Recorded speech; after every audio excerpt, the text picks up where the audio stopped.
So for those that know me, I'm Maggie Wagner, and I'm visiting y'all today from Unity Church in Wimberley.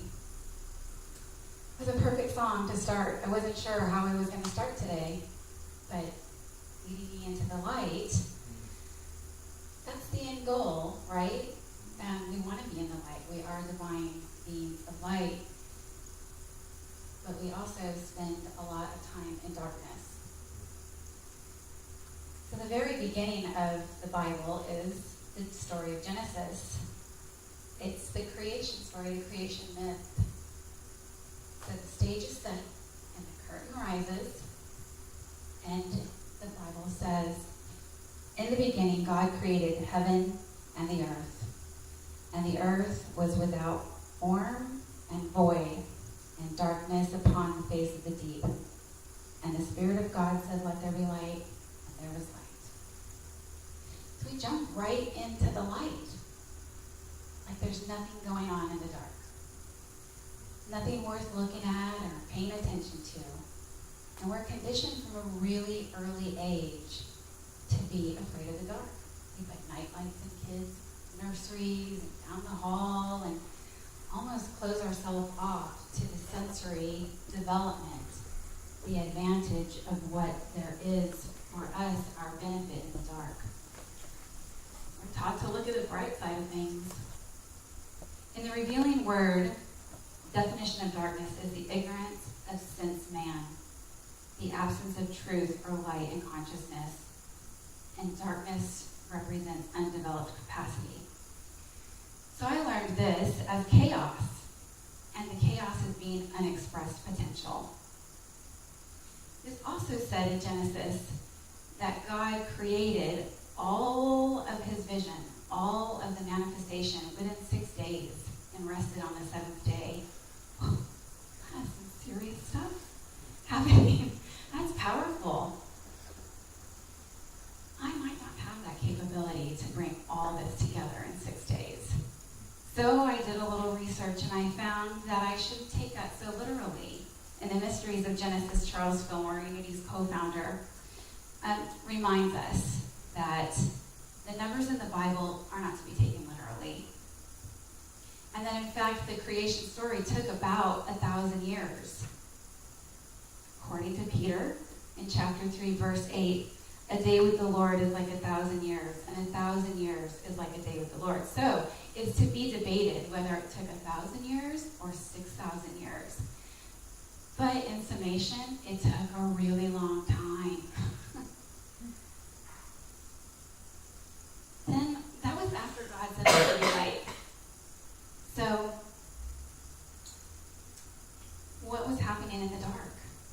How long? If it took 1,000 years for the manifesting, for the coming together of all the good stuff, all of what we walk around and talk and touch and see and taste every day, if that was happening, it took 1,000 years for that to happen, what happened in the dark?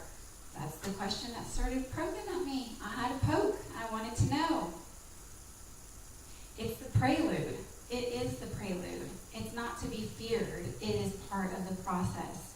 And coming into the light is being in the darkness. It's what happens first. So I Googled chaos, good old Google, and it's defined as the complete disorder and confusion. For me, that's unsettled thoughts, unsettled issues that need to be resolved, and puzzles that need to be solved. In the darkness, those things that do not serve us and fulfill us or contribute to our growth as evolving spiritual beings, those things grow. We don't. They do, and they start to niggle at us. So in the darkness, we have the ability to access those things that are not serving us, those things that are not working for us. And for me, the darkness is time for those things to surface. Here's the thing about it, though, is you have to feel it. You have to allow for the discomfort. And it can be uncomfortable. Things that aren't serving us, things that are draining us, and are not bringing forth love and stretching us into a higher capacity, a higher version of ourselves, they're uncomfortable. There's an intuition, that knowing, understanding. Pick a power. It's there talking to you, and it's saying that that's just not quite right. Some things just doesn't feel good. And we as humans don't like being uncomfortable. And we go to work problem solving. Just getting to the place where you know that something doesn't feel good and isn't serving you is a huge step. And it can keep us from moving forward. While you're trying to figure out exactly what that is, there's a step that I call not this. It could be sorting through. I mean, you may not know exactly what it is yet that you're going toward, but you definitely feel that you're being held back. You're not being stretched. You don't feel happiness and love and fulfillment. So I go through the steps of not this and poke around and look. Is it your job? Are you feeling diminished in a capacity, or that you have outgrown your space, your role? You don't like the commute. You may not know what the next job is, but you know that it is not this. Apply that in anything. Your living environment. We all go through it. The perfect house that once was is no longer. Or the town that you had to be in is no longer a fit. You may not know where you're going, but it's not this anymore. And relationships. Personal relationships, family relationships. There are capacities in which it just stops feeling good. And it stops serving you. And you may not know exactly what it is that you want to see come out of a relationship or interaction with a certain person, but it's not this. So you get the point. Getting through that helps to clear some of the clutter. It's the first step in becoming clear. And identifying the not this puts things into motion. You're going to feel it when it starts. I equate this to like tremors, an undercurrent that you can't escape. And that's because the time to move is coming. So here's a story. A couple of years ago, my church was getting ready to do their annual prosperity class. And I've been in the one probably 2 times before. And if you've taken a prosperity class, you know some big stuff shakes loose. And I had those tremors. I had that sense of unease. I hadn't done the not this work yet, but I had that like, something's coming, something doesn't feel good, and if I take that class, it's going to blow the doors off. And so I didn't register, and we had announcements, probably a 6-week leeway. And finally, my minister, starting at, before service, she said, "What gift, kid? You're not signed up. Have you forgotten? Does it not work with your schedule?" And I said, I don't want to do the work. I'm scared. And she took that like, "What? You, like me?" Yeah, me. I'm human. And I knew this was especially tense. There was a special type of energy around this. There's little big stuff. And then there's big stuff. And the timing of that class was not going to work for me. So I didn't know what was coming, but I knew that it was going to be big. And I wasn't ready to deal with it. I wasn't ready to rush it. And I needed time to get clear. So, getting clear is a process. So picture yourself returning home from a road trip. There's a lot of wide open spaces between small towns in Texas. So you can drive in and you can scan in stations on the radio. Wide open roads, who knows what you're going to pick up. And you're getting tired of it. So you take a chance about 45 minutes outside of town and you press a preset button. So that's the not this. Like all this and whatever's coming in, a bunch of garbage that you're tired of listening to, I'm done. Reset button. And for a moment, you pick up a snappy tune, something that you remember, and it sounds good, it feels good, it may take you to a place that either was happy for you or feels inspiring to where you're going.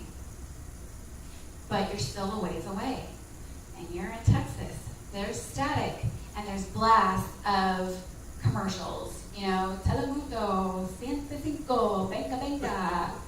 It's gonna bust in, and you can still hear the tune, pieces of it, right?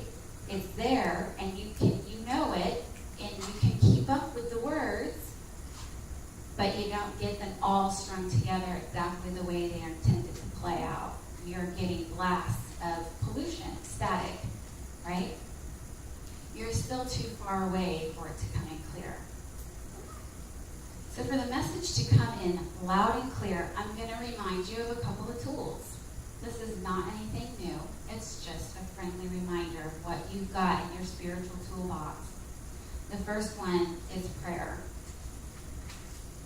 A couple of months ago when I was serving as chaplain on duty, somebody new to Unity came up to me and said, "What's the difference between prayer and meditation?"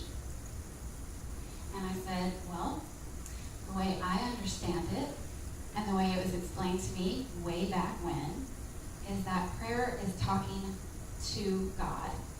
We know that God is an eternal source, and those prayers don't leave and go outward anywhere. But we also have been coached and conditioned, and it feels good to have that source. Remember when I was here last time? We talked about the three faces of God, and having, when you just need to just get it out, just talking to. That's our natural inclination. And Myrtle Fillmore in Healing Letters talks about it as well. She gives an awful lot of opportunity for you to just start the communication with God, be it a conversation, be it a letter, whatever. But she does warn against a couple of things. Our thoughts are prayers, and we are always thinking they're unceasing. So she says to pray what you say and to pray what you do. And that means don't pray one way and then say another. And don't pray one way and then go out and do another. So you're praying for the station to come in clear, and for the vision to be clear, and for you to become clear on where it is you're going or what it is that is yours to do. Don't pray about it and look for that clear picture and the path to be laid before you, and then get out there and be like, I don't even know. I can't do this. I don't know how I'm going to get there. I can't, but, and closing yourself off. See this language? This isn't me being open to receiving what I am projecting out, what I'm asking, talking to God about. The second is the silence. The silence is a state of consciousness entered into for purpose of putting man in touch with divine mind, so that the soul may listen to the still small voice. This is tricky. If you're anything like I am, when I get uncomfortable, I get busy. If I don't want to hear it, I can pile on and pile on and pile on, and I don't have time for any of that nonsense. I've made my own static. So sitting in the silence is an opportunity for you to receive back the message that you are putting out, the answer. This is the two-way dialogue. You still have the resources. You still are divine. You still have the ever-flowing spring right here inside of you, but we process from our mind, and then we open our hearts to receive the message, to receive what it is. This is going to take time. I mean, for me, back in that class, this went on for 2 years. There was 2 years of me getting busy and praying, kind of, and not praying, and meditating, but not really listening. It can really go on and on. And it's a practice. That's why we call it a prayer practice. Being willing to listen to it. All right, the third is to remember that God does not have a wristwatch. This is not on your time. It is in divine order. That is something for me that I struggle with at times. I'm a taskmaster, I'm a doer, I'm an action planner. Like there's a way to get there. And there certainly is, but I am not in charge. I am the product of the thing that is God, that is telling me, guiding me, etching out my path. I can task it to death, worry it to death, plan it to death, and I'm still going to get exactly where I'm supposed to be, exactly when I'm supposed to be there. So will you. When it's time, you will know exactly what it is that you are to do. And you will know how you are to do it, and what you need to be successful, and what it will take to get it done. And you'll be willing for it to take 1,000 years if that's what it is. If that's what's required, it will not cluster you up here. It won't give you palpitations to think, oh my God, it's going to take 1,000 years. I can't. I want to see it done. When all that lines up, it's called catching the vision. And this is the fun part. This is where we work out the details. So, think about this next step as dominoes. Each domino is a part of the path that you'll take from start to finish. This is when we get to have fun and allow for the ideas to flow in and out. The right ones will stick, and when they do, put them on a domino and put it in its right and perfect place. You can try on thoughts and sort through options, work through solutions. This is when you ask yourself, what will it take? And what's the worst that could happen? Or what's the alternative? I mean, the alternative is not taking that next step. The alternative for me is standing still, which oftentimes ends up not being an alternative. Get really specific here. Reverend Steve Bolin at Unity Church of the Hills gave a talk some months ago that was titled, What Happens in Vagueness Stays in Vagueness. So, if you leave it vague, when your dominoes start to fall, this domino is not going to know where to go, and everything just stops. So in order for the path to flow, in order for everything to go exactly how you're intending it, in partnership with God, with Spirit, you've got to get specific. Each answer is a domino. You don't claim the ones that are unclear, because they will show up as a glitch. And you have to do the work to get clear. So you know I'm going to give you the yeah, but how do I know if this is right? What if I'm not ready? Will this really serve me? So here's a few questions to ask yourself while you're getting clear and sorting through. First one, around your vision, is does it give me life? Second, does it align with my core values? Will this vision cause me to grow? Does it require a power greater than myself? And does it have some good in it for others? If your answer is no, stop there. Return home, don't pass go, don't collect $200. There is some refiltering that needs to happen. You can go back to the not this. You can look through and pray and meditate. But chances are, you're going to get to this point where you're asking yourself because you caught the vision. And you're going to answer yes, and it's time at that point to move forward with ease and confidence. Someone told me just yesterday, talking about this, is that, I'm adding, if you've got these tools, you don't have to be afraid of the dark. If you've practiced these tools and found your way out of the darkness, and you know how to become clear, you can dip and dab. You can go in and out of the darkness with ease. You don't have to sit there and be there, and it doesn't have to be a scary place. It's often a place that I retreat and go to work things out. It doesn't have to be a long period of time, like 2 years. It can be a few minutes. It can be a day or two. It's problem solving. I'm there in the darkness, planning my next steps.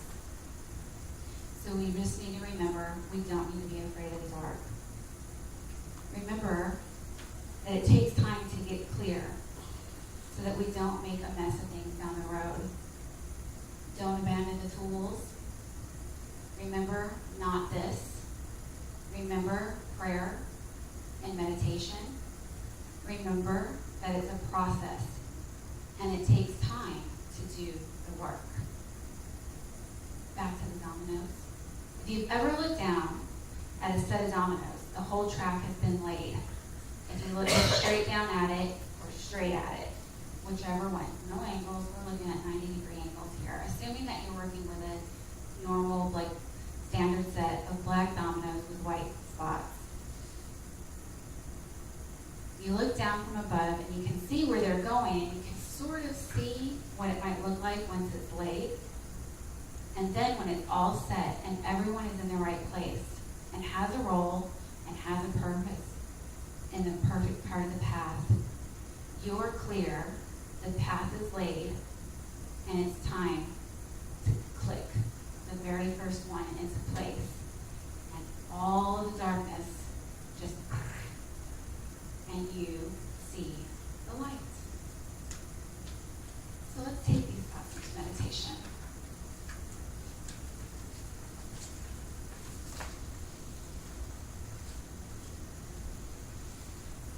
Take a deep breath.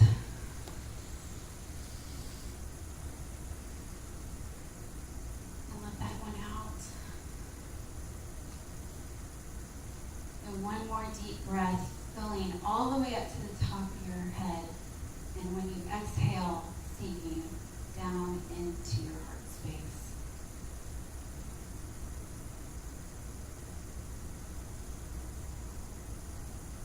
And from there, search for just a moment. What is it that is not serving you? What is it that is needing to be worked out, sorted through?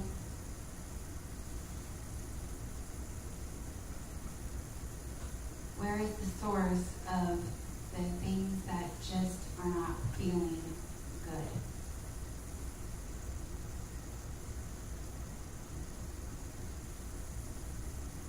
Let that come to the surface. And take a good look at it. We're not ready to drag it out into the light yet. We're ready to look at it for what it is.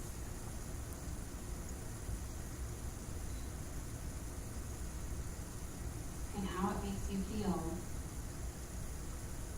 what the contributor of that thing is as a sore spot in your existence at this moment.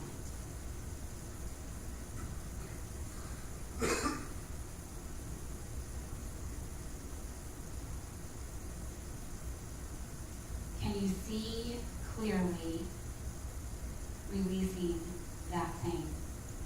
And if you can't, that's okay.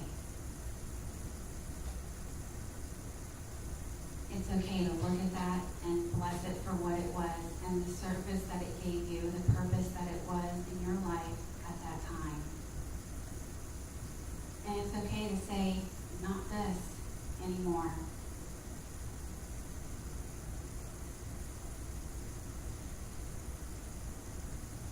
And now let's look at being willing to the solutions, to work out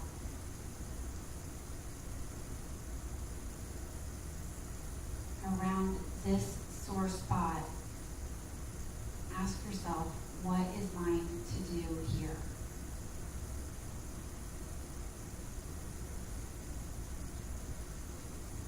What is the solution? What are some options?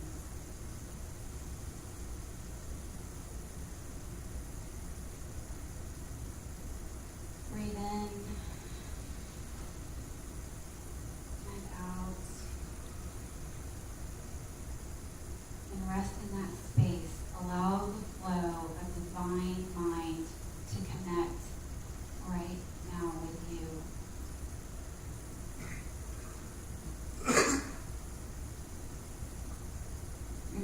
your thoughts and your feelings are all prayers, and they're all vibrations that are being sent out into the universe. And what goes out comes right back. Staying focused, staying clear, staying open to options and possibilities, knowing that God is in charge and that divine order is at work in your life, in all things, in all aspects. Touch on faith.